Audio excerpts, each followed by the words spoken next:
Hi everybody, Matt here with Dutch Oven today. I'm going to start some water on the boil. We're going to add a tablespoon of butter.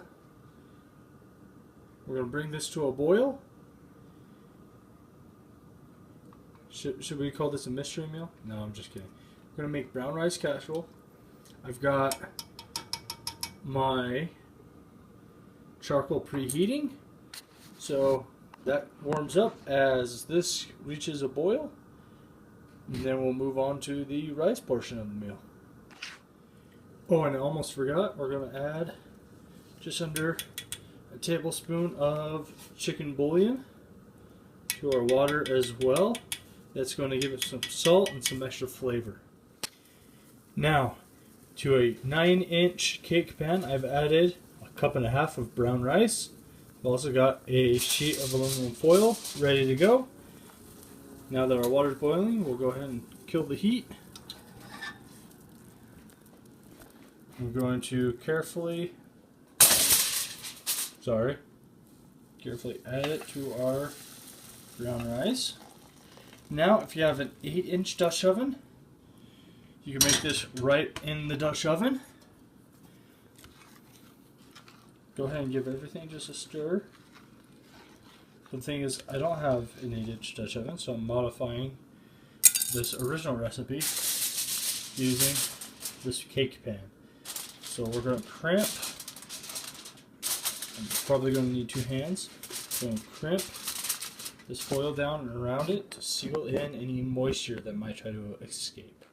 Meanwhile, I hope you remember our aluminum foil balls. I've got these in here just about 2-3 inches apart. That's going to allow the cake pan to sit up off of the bottom of the Dutch oven, have the heat circulate all around it, and that way our Dutch oven will act like our house oven. Now that I've crimped down the edge and I've placed it in the Dutch oven, we want adequate space all the way around, as even as you can get it. And I want, it's hard to tell, but there's actually some space from the top of the Dutch oven down to the cake pan. So that way we're not going to have direct heat transfer off of the Dutch oven. And again, if you have an 8-inch Dutch oven, you can make this recipe straight in your Dutch oven. You don't have to worry about the cake pan, foil, any of that jazz, and you can just directly bake it.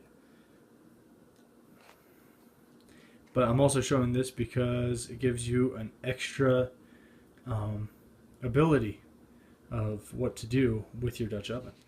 I set up my Dutch oven to cook at 375, which is 18 on top, 8 or 9 on bottom.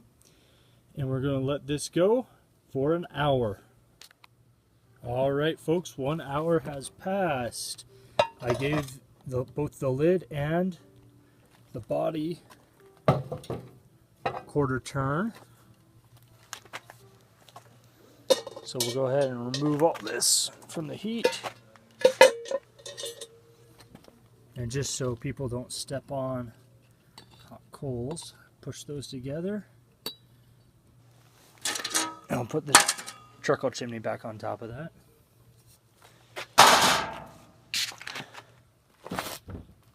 And to get this out, I learned from the pie experience. You know, it's going to be a little interesting. Make sure I keep it in frame. I'm just going to use a pair of vice grips. Am I still on camera? Sorry guys.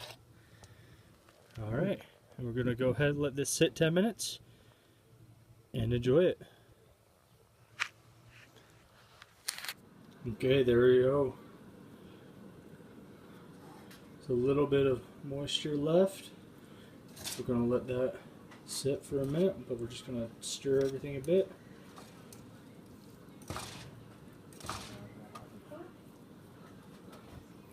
But while I'm at it, I'm going to taste test this. It's perfect, nice and chewy. Full of flavor because of that chicken broth. Time to serve it up. And excuse the noise around me, but you can serve it on the side or with a wonderful stroganoff sauce like you see here, or however you like your brown rice. I hope you enjoyed this video. Give me a thumbs up if it was worth it, and I'll see you tomorrow.